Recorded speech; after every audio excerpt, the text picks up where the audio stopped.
بسم اللہ الرحمن الرحیم۔ عزیز طلبہ و طالبات و تمام سامعین کرام کو میری طرف سے السلام علیکم۔ کافی دنوں سے انتظار تھا کہ فرسٹ ایئر اور سیکنڈ ایئر کا ماڈل پیپر آ چکا ہے، جس میں 50% MCQs، 30% شارٹ کوسچن آنسر اور 20% لانگ کوسچن آنسر ان کے تو آ چکے ہیں، لیکن 9 اور میٹرک ان کے ایگزام پہلے ہوں گے اور ان کا ابھی تک ماڈل پیپر نہیں آیا۔ کب آئے گا؟ تو الحمدللہ انتظار کی گھڑیاں ختم ہو چکی ہیں۔ 9th کا ماڈل پیپر آ چکا ہے اور اس میں آج ہم جو پڑھیں گے انشاءاللہ العزیز اسلامیات سے متعلق پڑھیں گے۔ اسلامیات پیج نمبر 11 میں ہے، اس کو ہم دیکھتے ہیں۔ ایک تو آپ کو معلوم ہونا چاہیے کہ 9th اور میٹرک ان دونوں کا پیپر سیم آیا ہے، ماڈل پیپر سیم آیا ہے اور دونوں کا ایک جیسے پیپر ہوگا۔ اور پہلے بھی بات کی گئی تھی، صرف سورہ انفال ہے اور اس میں سورہ ممتحنہ اور سورہ احزاب نہیں ہے۔ ماڈل پیپر میں واضح کر دیا گیا ہے کہ صرف سورہ انفال ہے، اس کے علاوہ کوئی اور دوسری صورت نہیں ہے۔ اسلامیات کا ماڈل پیپر آیا ہے، اگر آپ دیکھیں کلاس 9th، اس میں جیسے MCQs ہیں سیم ویسے ہی میٹرک والوں کی بھی، کیونکہ بک ایک ہی ہے اور ماڈل پیپر بھی سیم ایک ہی بن کر آیا ہے، اس لیے دونوں کا ماڈل پیپر ایک ہی ہے۔ اس میں 50% MCQs، تقریباً 37 MCQs ہیں، اور اس کے بعد قرآنی آیات صرف 4 کا ترجمہ کرنا ہے، اور اس میں احادیث جو ہے صرف ایک حدیث کا ترجمہ اور تشریح، یہ 4 نمبر کی ہیں۔ مختصر سوالات میں صرف 4 مختصر سوالات کرنے ہیں اور زیادہ تر سورۃ انفال سے دیے گئے ہیں، ٹوٹلی ہی سورۃ انفال سے دیے گئے ہیں، اور قرآنی اگر آیت دیکھیں سب سورہ انفال کی ہیں۔ اس کے بعد موضوعاتی مطالعہ، لانگ کوسچن آنسر، 8 میں سے صرف 3، قرآن، اللہ اور اس کے رسول کی محبت و اطاعت، اور علم کی اہمیت اور فضیلت کے بارے میں۔ اس میں سے صرف 2 سوال کرنے ہیں۔ یہ تو 9 کا ماڈل پیپر تھا۔ سیم میٹرک والوں کا بھی ماڈل پیپر سیم یہی ہے، دیکھیں SSC پارٹ 2، اور ان کا بھی ماڈل پیپر اسلامیات کا سیم وہی ہے۔ اسلامیات جو ہے پیج نمبر 9 میں ہے، یہ میٹرک والوں کا ہے، تو 9th اور میٹرک کا سیم ایک ہی ہے، تو میٹرک والوں سے ہم پڑھیں گے بھی، اس کی وضاحت کریں گے تاکہ آپ کو یاد بھی ہو جائے، سمجھ بھی آ جائے۔ اس میں 37 شارٹ کوسچن آنسر ہیں، یعنی کہ MCQs ہیں، کثیر الانتخابی سوالات، کل نمبر پہ 75، وقت صرف 2 گھنٹے ہوگا۔ جماعت دہم، تمام سوالات کے جوابات مطلوب ہیں، سوالات کاپی پر نقل نہ کیجیے، پرچے کے مطابق صحیح نمبر ڈال کر جواب لکھیے۔ دیکھیے اس میں جو MCQs ہیں، کثیر الانتخابی سوالات 37 ہیں، سیم وہی ہیں جو 9th کے ماڈل پیپر میں ہیں۔ سورۃ الانفال کی آیات مبارکہ کی تعداد ہے 75۔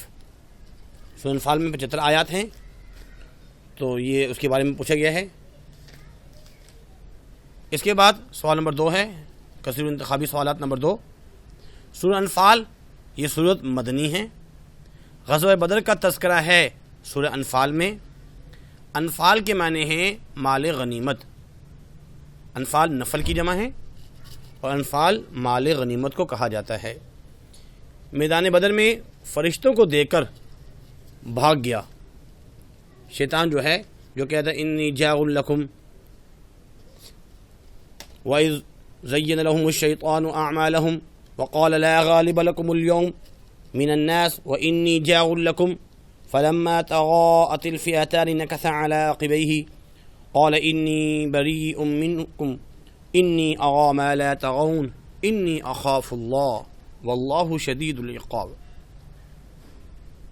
تو شیطان فرشتوں کو دیکھ کر بھاگ گیا.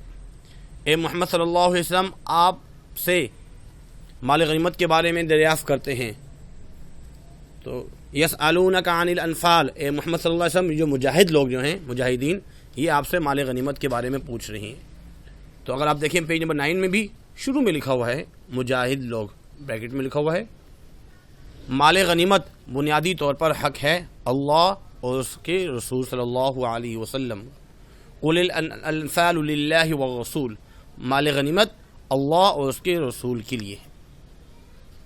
اس کے بعد غزوہ بدر کفر و اسلام کی درمیان ایک بڑی جنگ ہے.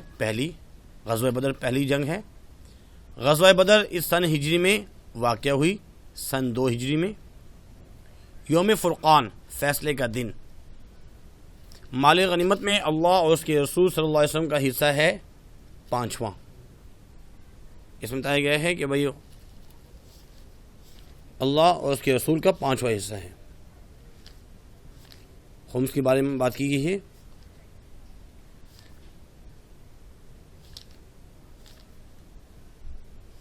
اس کے بعد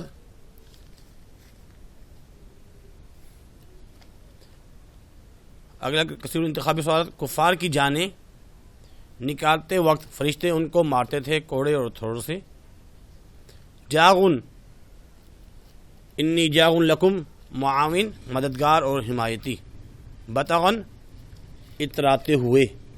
ولا تکونوا کالذین خرجوا من دیارہم بطغا ورئاء الناس. تو بطر جو ہے بطغن اتراتے ہوئے. آوو جگہ دی. اس کے بارے میں بھی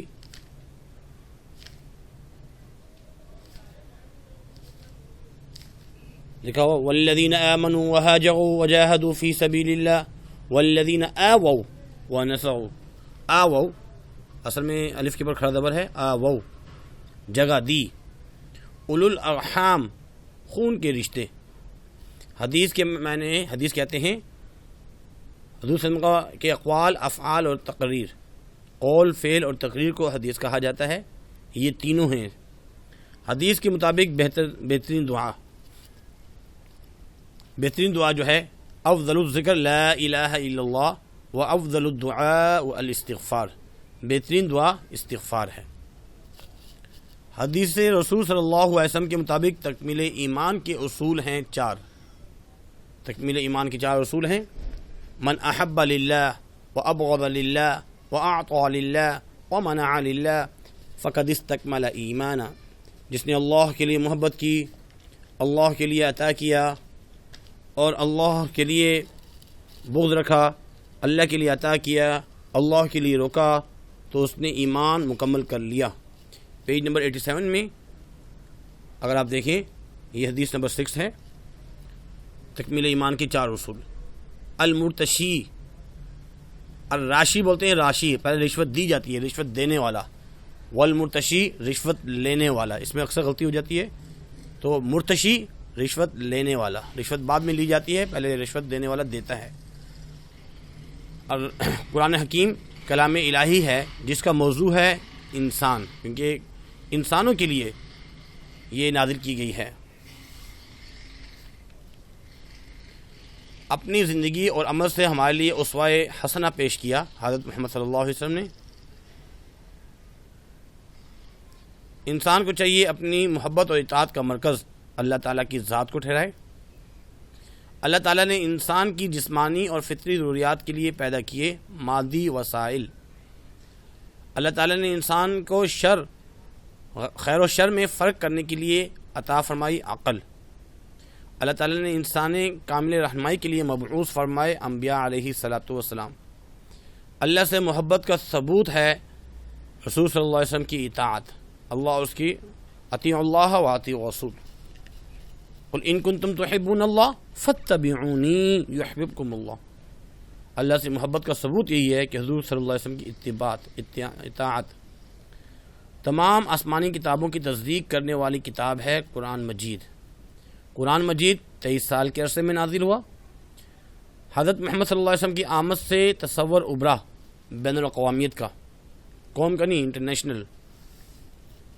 انسان کی عظمت اسی میں ہے کہ وہ تسلیم کرے اپنے خالق کو۔ اگر اپنے خالق کو پہچانے گا تو انسان کی عظمت بڑھے گی، ورنہ اگر اپنے خالق کو نہیں پہچانے گا، شر الدواب عند اللہ الصم البکم الذین لا يعقلون، محبت رسول صلی اللہ علیہ وسلم کے بغیر ممکن نہیں ایمان کی تکمیل۔ ایمان کی تکمیل تبھی ہوگی جب انسان جو ہے وہ اللہ اور اس کے رسول سے محبت کرے گا، اس کے بغیر ممکن ہی نہیں۔ انسان کو تمام مخلوقات پر فضیلت ہے۔ اصل میں انسان کو جو فضیلت ہے وہ علم کی وجہ سے، علم ہی کی وجہ سے فرشتوں نے حضرت آدم علیہ السلام کو سجدہ کیا۔ انسان زمین پر اللہ تعالیٰ کا خلیفہ اور نائب ہے۔ اللہ تعالیٰ مسلمانوں نے جب قرآن پاک پر عمل کیا تو وہ دنیا میں غالب رہے، جیتے رہے اور غالب حکومت کرتے رہے۔ علم کے معنی ہیں جاننا۔ مومن کی متاع گمگشتہ ہے ایسا سامان، یعنی علم و حکمت۔ یہ 37 کثیر الانتخابی سوالات تھے۔ اس کے بعد اس میں 6 قرآنی آیات ہیں سورہ انفال میں سے، ان کا صرف اور صرف ترجمہ کرنا ہے۔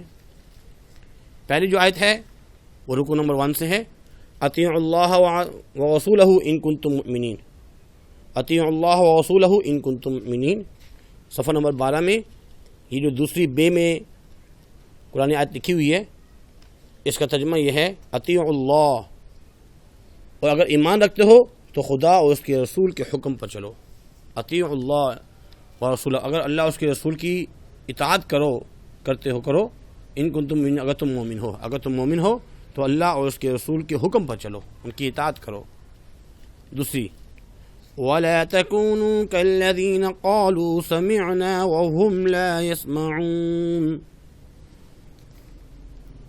پیج نمبر 19، اس میں جو پہلی آیت ہے الف میں، اور اس کا آنسر پیج نمبر 17 کی دوسری لائن میں ہے۔ وَلَا تَكُونُوا، اور ان لوگوں جیسا نہ ہونا، كَالَّذِينَ، جو کہ قالوا کہتے ہیں، سمعنا، ہم نے حکم خدا سن لیا، وَهُمْ لَا يَسْمَعُونَ، اور حقیقت میں نہیں سنتے۔ نمبر 3 ہے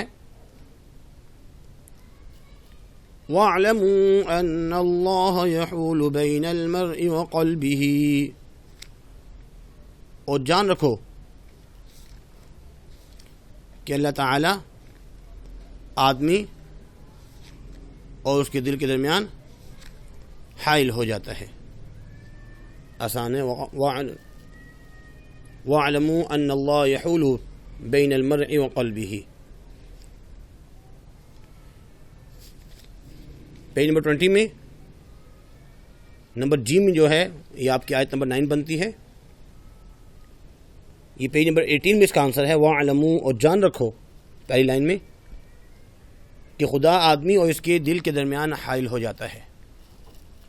اس کے بعد اگلی آیت وَقَاتِلُوهُمْ حَتَّى لَا تَكُونَ فِتْنَةٌ وَيَكُونَ الدِّينُ كُلُّهُ لِلَّهِ، پیج نمبر 28 میں السوال الثالث میں ایک ہی آیت ہے، اور اس کا ترجمہ پیج نمبر 25 میں لکھا ہوا ہے، اور ان لوگوں سے لڑتے رہو یہاں تک کہ فتنہ یعنی کفر کا فساد باقی نہ رہے اور دین سب خدا ہی کا ہو جائے۔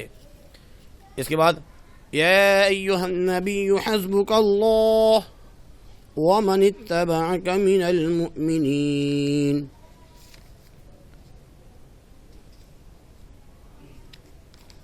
پیج نمبر 38، اس کی جو آخری قرآن آیت پوچھی گئی ہے جیم میں، اس کا آنسر پیج نمبر 37 میں سیکنڈ لاسٹ لائن، یا ایھا النبی، اے نبی صلی اللہ علیہ وسلم، حسبک اللہ، تمہارے لیے کافی ہیں اللہ تعالی، ومن اتبعک من المؤمنین، اور جو تمہاری اتباع کرنے والے ہیں اور جو تمہارے پیروکار ہیں مومنین میں سے، ان کے لیے بھی کافی ہیں۔ اللہ تم کو اور مومنوں کو جو تمہارے پیرو ہیں کافی ہے۔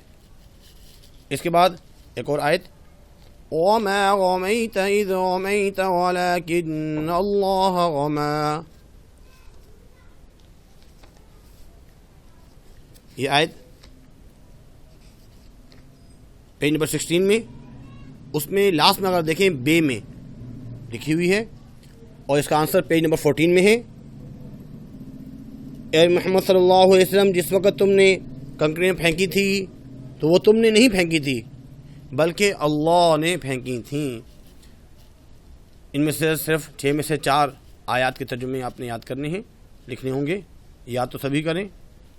اس کے بعد احادیث کے ترجمہ اور تشریح بہت ہی آسان ہے. یہ حدیث نمبر 10 ہے، ان اکمل المؤمنین ایمانا احسنهم خلقا. یقیناً مومنوں میں سے کامل ترین ایمان والا وہ ہے جو ان میں اخلاق کے لحاظ سے سب سے اچھا ہے. یہ قرآن آیت کی حدیث ہے. اور نیچے دیکھیں پیج نمبر 89 میں تشریح لکھی ہوئی ہے، کوئی اس میں مشکل نہیں ہے.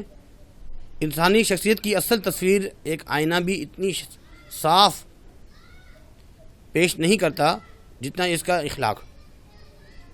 ایک انسان دوسرے سے معاملات کے دوران حسن خلق سے پیش آتا ہے تو اس کی شخصیت کا ظاہر اور باطن مکمل طور پر واضح ہو جاتا ہے.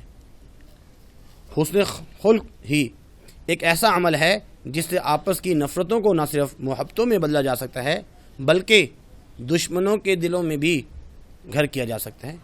حضور صلی اللہ علیہ وسلم نے دعوت حق کے دوران عام طور پر تمام عمر اور مکی زندگی میں خاص طور پر حسن خلق ہی کے ہتھیار سے اپنے بڑے سے بڑے دشمن کو زہر کیا. بس یہاں تک اس کی تشریح لکھیں گے. اس کے بعد یہ حدیث نمبر 20 ہے، کلکم راع وکلکم مسئول عن رعیتہ. حدیث نمبر 19، تم میں سے ہر ایک نگہبان ہے اور تم میں سے ہر ایک اپنی رعیت کے بارے میں جواب دہ ہے. تشریح پیج نمبر 94 میں لکھی ہوئی ہے. ذمہ داری اور نگہبانی ایک ایسا فرض ہے جو کسی بھی انسان کے لیے معاف نہیں. حکمران اپنی رعایا کے حقوق کی نگہداشت اور اس کی فلاح و بہبود کا ذمہ دار ہے. ماں باپ اپنی اولاد کی تعلیم و تربیت کے سلسلے میں جواب دہ ہیں، حتیٰ کہ کسی دفتر کا ایک کارکن بھی اپنے کاموں کا ذمہ دار ہے الی آخری. اس کے بعد 4 سوالات، 6 میں سے 4 سوالات کرنے ہیں. یہ بھی سورہ انفال میں ہی میں سے ہیں. پہلا ہے، سورہ انفال کی روشنی میں مومنین کی 3 صفات بیان کیجیے. مومنین کی 3 صفات پوچھی جا رہی ہیں. یہ بہت ہی آسان ہے. مومنین کی 3 صفات، پیج نمبر 11 کا رکوع نمبر 1. پہلا سوال یہی ہے کہ مومنوں کی کیا صفات بیان کی گئی ہیں. بہت ہی آسان ہے. اس کا آنسر جو ہے مومنین کی جو صفات بیان کی گئی ہے اس میں سے آپ کوئی بھی 3 یاد کر سکتے ہیں. اللہ کا ذکر، مومن تو وہ ہیں جب اللہ کا ذکر ان کے سامنے کیا جاتا ہے تو ان کا ایمان ڈر جاتا ہے. انما المؤمنون الذین اذا ذکر اللہ وجلت قلوبہم. اور ایمان کی پختگی، مومن اللہ پر بھروسہ کرتا ہے. ایمان کی پختگی کیسے؟ وَإِذَا تُلِيَتْ عَلَيْهِمْ آيَاتُهُ زَادَتْهُمْ ایمانا. جب انہیں اس کی آیتیں پڑھ کر سنائی جاتی ہیں تو ان کا ایمان اور بڑھ جاتا ہے. مومن اللہ پر بھروسہ کرتے ہیں. وَعَلَىٰ رَبِّهِمْ يَتَوَكَّلُونَ. مومن تو اللہ پر بھروسہ کرتے ہیں. تیسری صفت، الَّذِينَ يُقِيمُونَ الصَّلَاةَ وَمِمَّا رَزَقْنَاهُمْ يُنْفِقُونَ. اللہ پر بھروسہ بھی کرتے ہیں، نماز کی پابندی بھی کرتے ہیں، صدقہ خیرات بھی کرتے ہیں. یہ سوال ہے. اس کے بعد اگلا جو سوال ہے اس میں مال غنیمت کی تقسیم کے بارے میں، کیونکہ مال غنیمت کو 5 حصوں میں تقسیم کیا جاتا ہے. پھر ان 5 حصوں میں ایک حصہ خمس جو ہے اللہ اس کے رسول کا، اور بقیہ جو ہے وہ تقسیم کیے جاتے ہیں. اچھا، ایک جو اللہ اس کے رسول کا ہے اس میں بھی 5 حصے ہیں. اس میں حضور صلی اللہ علیہ وسلم کے جو رشتہ دار ہیں، اہل و عیال والے، قرابت، یتیم، مساکین اور مسافر. بقیہ جو ہے وہ غریبوں میں تقسیم ہوگا. یہ آسان ہے، پیج نمبر 28 میں لکھا ہوا ہے اس کے بارے میں پورے تفصیل سے. اس کو بارے میں دیکھتے ہیں کہ اس میں کیا لکھا ہوا ہے. مال غنیمت جو ہے اصل تو اللہ اور اس کے رسول کا حق ہے،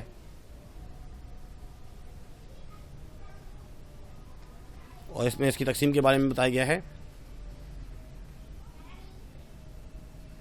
یہ مال غنیمت کی تقسیم، مال غنیمت کی تقسیم کے بارے میں یہ حکم دیا گیا ہے کہ مال غنیمت کے 5 حصے کیے جائیں گے.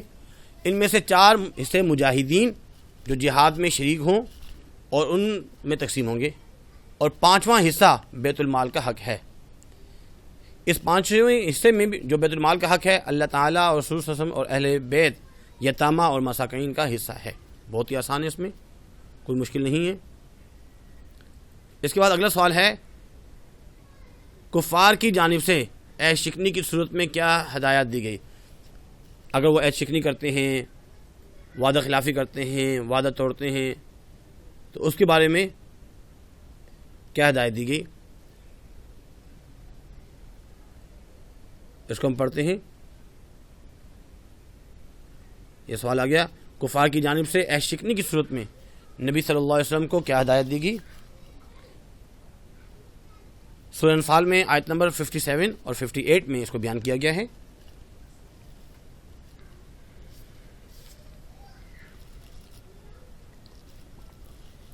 اللہ تعالیٰ نے نبی کریم صلی اللہ علیہ وسلم کو ہدایت دی کہ وہ کافر جن سے آپ صلی اللہ علیہ وسلم نے معاہدہ اور صلح کر رکھا ہے، اگر وہ آپ کو دھوکہ دیں اور دغا بازی کرتے ہوئے عہد توڑ دیتے ہیں، تو پھر آپ صلی اللہ علیہ وسلم بھی ان کے عہد کی پرواہ نہ کریں اور ان سے معاہدہ توڑ دیں، کیونکہ یہ کفار کی جانب سے خیانت ہے.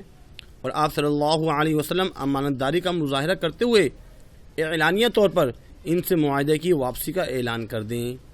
اور کچھ شک نہیں کہ خدا داغا بازوں کو دوست نہیں رکھتا.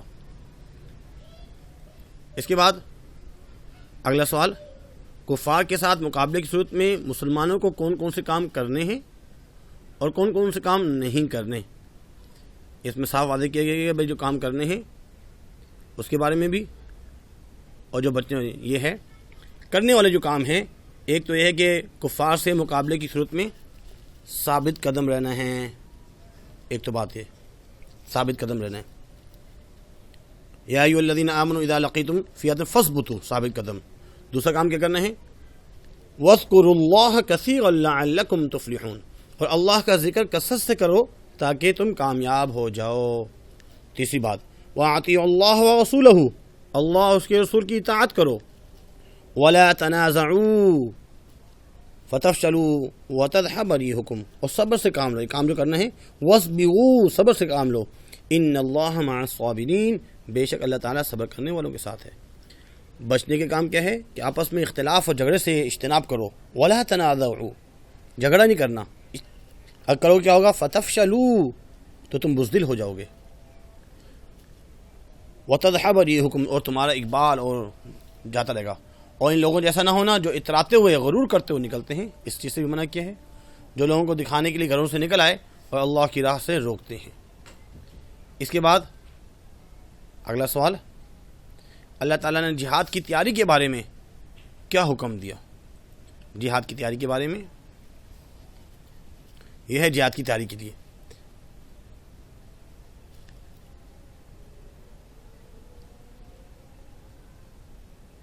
جہاد کی تیاری، ان آیات میں اللہ تعالیٰ نے مسلمانوں کو حکم دیا کہ جہاں تک ہو سکے فوج کی جمعیت کے زور سے اور گھوڑوں کے تیار رکھنے سے ان کے مقابلے کے لیے مستعد رہو، اور خدا کے دشمنوں اور تمہارے دشمنوں اور ان کے سوا ان لوگوں پر جن کو تم نہیں جانتے، اور خدا جو ہے بہتر جانتا ہے. یعنی وَأَعِدُّوا لَهُم مَّا اسْتَطَعْتُم مِّن قُوَّةٍ وَمِن رِّبَاطِ الْخَيْلِ تُرْحِبُونَ بِهِ عَدُوَّ اللَّهِ وَعَدُوَّكُمْ وَآخَرِينَ مِن دُونِهِمْ لَا تَعْلَمُونَهُمْ اللَّهُ يَعْلَمُهُمْ.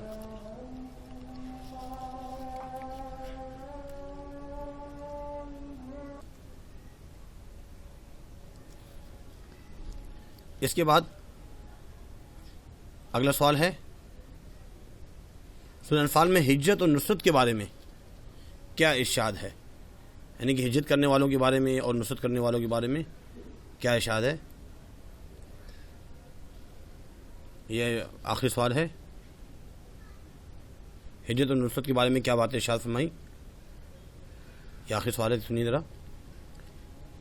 ہجرت اور نصرت کرنے والوں کے بارے میں بیان جو ہے فرمایا جا رہا ہے، بسم اللہ الرحمن الرحیم، والذین آمنوا وہاجروا وجاہدوا فی سبیل اللہ والذین آووا ونصروا اولئک هم المؤمنون حقا لہم مغفرہ ورزق کریم۔ اللہ تعالیٰ نے ارشاد فرمایا وہ لوگ جو مسلمان ہوئے ہیں اور انہوں نے اللہ تعالیٰ کے راستے میں ہجرت کرتے ہوئے اپنے گھر بار اور وطن چھوڑا ہے، اور وہ لوگ جنہوں نے ان مہاجرین کی مدد کی اور ان کو ٹھکانہ دیا رہنے کے لیے، یہ سب مسلمان آپس میں ایک دوسرے کے دوست ہیں۔ لیکن وہ لوگ جنہوں نے اسلام قبول کر کے ہجرت نہیں کی، ان کے ساتھ مسلمانوں کی دوستی نہیں ہونی چاہیے۔ یہ تمام جو ہے نا باتیں یہاں پہ ختم ہو رہی ہے۔ اللہ تعالیٰ کی طرف سے بطور انعام مغفرت اور عزت والی روزی ہے۔ اس کے بعد حصہ جیم میں 3 سوالات ہیں۔ قرآن مجید کا تعارف، عقیدہ ختم نبوت قرآن و حدیث کی روشنی میں، اور حصول علم کی تعریف۔ ان 3 میں سے 2 سوال کرنے ہیں، کوئی اس میں مشکل نہیں ہے۔ موضوعاتی مطالعے میں جو قرآن کا تعارف وغیرہ ہے اس کے بارے میں جو ہے نا لکھنا ہے۔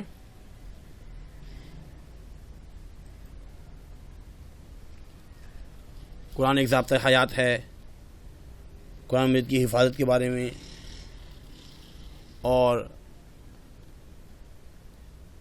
قرآن مجید کے فضائل اگر پوچھے جاتے ہیں بورڈ کے پیپر میں، اس سے متعلق فضائل قرآن کے بارے میں، ایک ہے اللہ اور اس کے رسول کی محبت، یہ سوال بھی آ سکتا ہے کیونکہ موضوعاتی مطالعے میں یہ بھی ہے، اللہ اور اس کے رسول کی محبت، اور رسول صلی اللہ علیہ وسلم کی اطاعت کیوں ضروری ہے، اس میں سے بھی پوچھا جا سکتا ہے۔ لیکن اس مرتبہ یہ سوال آیا ختم نبوت سے کیا مراد ہے؟ ختم نبوت کہ اللہ تعالیٰ نے نبوت کا سلسلہ حضرت آدم علیہ السلام سے شروع کیا، اور مختلف اوقات میں انبیاء علیہ السلام مختلف قوموں اور علاقوں کی طرف مبعوث ہوتے رہے، اور یہ سلسلہ ہمارے نبی صلی اللہ علیہ وسلم پر آ کر رک گیا، کیونکہ اللہ تعالیٰ نے آپ صلی اللہ علیہ وسلم کو آخری نبی بنا کر بھیجا ہے، اور آپ کی نبوت قیامت تک آنے والے تمام انسانوں کے لیے ہے اور کائنات کی تمام علاقوں کے لیے ہے۔ اس کے بعد ختم ہونے کے معنی پہلو اور قرآن آیت لکھیں گے، ما کان محمد ابا احد من رجالکم ولکن رسول اللہ وخاتم النبیین۔ محمد صلی اللہ علیہ وسلم آپ مردوں میں سے کسی کے باپ نہیں ہیں، کسی کے والد نہیں ہیں، لیکن اللہ کے رسول اور خاتم النبیین ہے۔ اور ایک اور ہے، انا خاتم النبیین لا نبی بعدی، میں آخری نبی ہوں اور میرے بعد کوئی نبی نہیں آئے گا۔ اور ایک اور جو ہے حدیث آپ صلی اللہ علیہ وسلم نے فرمایا کہ آپ نے ان کے محل کی مثال پیش کی کہ محل میں ایک اینٹ کی گنجائش باقی تھی، دیکھنے والے نے کہا محل کیا ہی خوبصورت ہے، اگر اس میں یہ خلا بھی پر ہو جائے، فرمایا وہ اینٹ میں ہوں، میرے آنے سے نبوت کا محل تکمیل کو پہنچا۔ تمام باتیں اس میں آپ لکھیں گے۔ اس کے بعد علم کی فضیلت کے بارے میں سوال آ سکتا ہے، علم کی اہمیت کے بارے میں، کوئی اس میں مشکل نہیں ہے، اس کو آپ نے یاد کرنا ہے۔ علم کی اہمیت پر نوٹ وغیرہ بھی آ سکتا ہے، کیونکہ علم کے بارے میں لازمی آنا ہے۔ امید کرتے ہیں کہ آج کا لیکچر آپ کو علم کی فضیلت قرآن و حدیث کی روشنی میں، اس میں آپ نے علم کے بارے میں عالم اور جاہل میں کیا فرق ہے،